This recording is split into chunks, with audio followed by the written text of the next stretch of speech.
Дараагийн мэдээг танилцуулъя.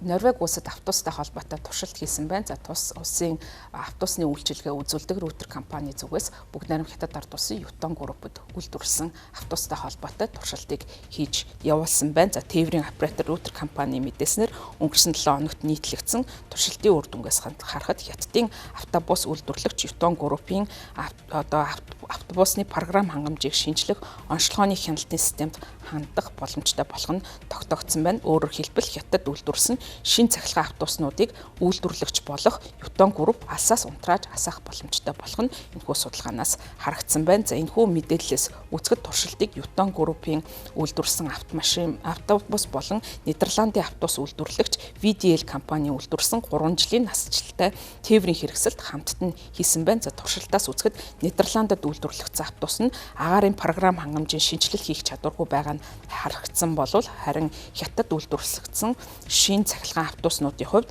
алсаас удирдах боломжтой байгаа нь харагдсан байна. За үүнтэй холбогдуулан энэ асуудал бол аюулгүй байдал тэр дундаа алсаас тухайн ямар нэгэн байдлаар сүлжээнд нөлөөлөх боломжтой гэсэн ийм санаа зовоос асуудлыг үүсгэж байгаа. За мөн автобусны камерууд нь интернетэд хэдийгээр холбогдоогүй ч гэсэн автобуснаас зураг болон видео дамжуулах эрсдэлгүй гэдгийг бол тооцож гаргасан байна. За 100 гаруй Ютон автобусыг бол Рутер компани өөрийн автобусныхаа паркнд ажилуулдаг юм байна. За автобусыг алсын зайнаас ажилуулах боломжгүй гэж харин Ютон группээс мэдэгдэж байгаа. Гэсэн хэдий ч Рутер бол үйлдвэрлэгч гар утасны сүлжээгээр дамжуулан алсын зайнаас болон цахилгаан хангамжийн системд нь хандах боломжтойг нь судалгаагаар олж туршилтаар тогтоосон байна. За онлын хувьд автобусуудыг үйлдвэрлэгч компани өөрөө зогсоож ажилуулах боломжгүй болно гэдэг нь аюулгүй байдлын эрсдлийг үүсгэж байна. За тийм учраас Норвегийн компани ирээдүйн худалдан авалт хийхдээ илүү хатуу чанга аюулгүй байдлын дүрмийг нэвтрүүлэх, орон нутгийн хяналт шалгалтыг сайжруулах,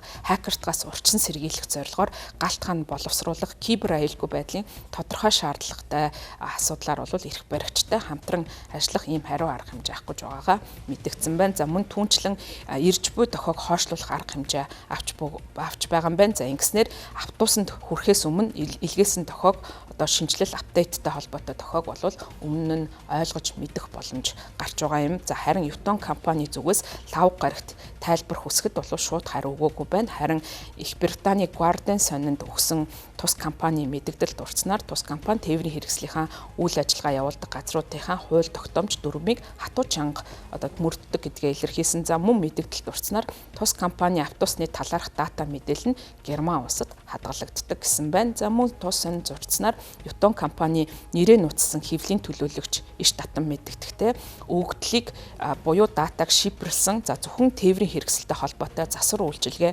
оновчлол сайжруулалтанд ашиглагддаг хэрэглэгчдийн борлуулалтын дараах үйлчилгээний хэрэгцээг хангах зорилгоор зөвхөн эдгээр датаг ашигладаг гэж мэдэгдсэн. За Ютон компани вебсайтад дурдсанаар тус компани сүүлийн хэдэн 10 жилийн туршид Европ, Африк, Латин Америк, Аз, Намхан далайн бусад олон мянган автобус бас нийлүүлж байгаа гэдгийг мэдэгдсэн байна. Европ, Хойд Америк болон бусад улс орнуудад хэрэглэгчдийн датаг хамгаалах ийм арга хэмжээнүүд авч байгаа. За үүнтэй холбоотойгоор хэрэглэгчдийн датаг нууцаар ашиглах, тандан хянах асуудал үүсэж байгаа учраас энэхүү судалгаа туршилтыг явуулж байгаа юм байна. За Норвегийн нийтийн тээврийн тал гаруй хувийг хариуцдаг Осло болон зүүн Акеруш бүс нутагт үйл ажиллагаа явуулдаг Рутер компани үйлдвэрлэгч нь програм хангамжийн шинжилт болон онцлогооны зорилгоор автобус бүрт шууд дижитал хандлттай болох нь судалгаагаар тогтоогдсон. За тийм учраас энэхүү туршилтын дараа Рутер компани хүсээгүй ийм үйл ажиллагаа бий болох автобусны дата системийг хакертгаас хамгаалах, аюулгүй байдлын системийг хэрхэн хэрэгжүүлэх талаар санаа зовж байгаагаа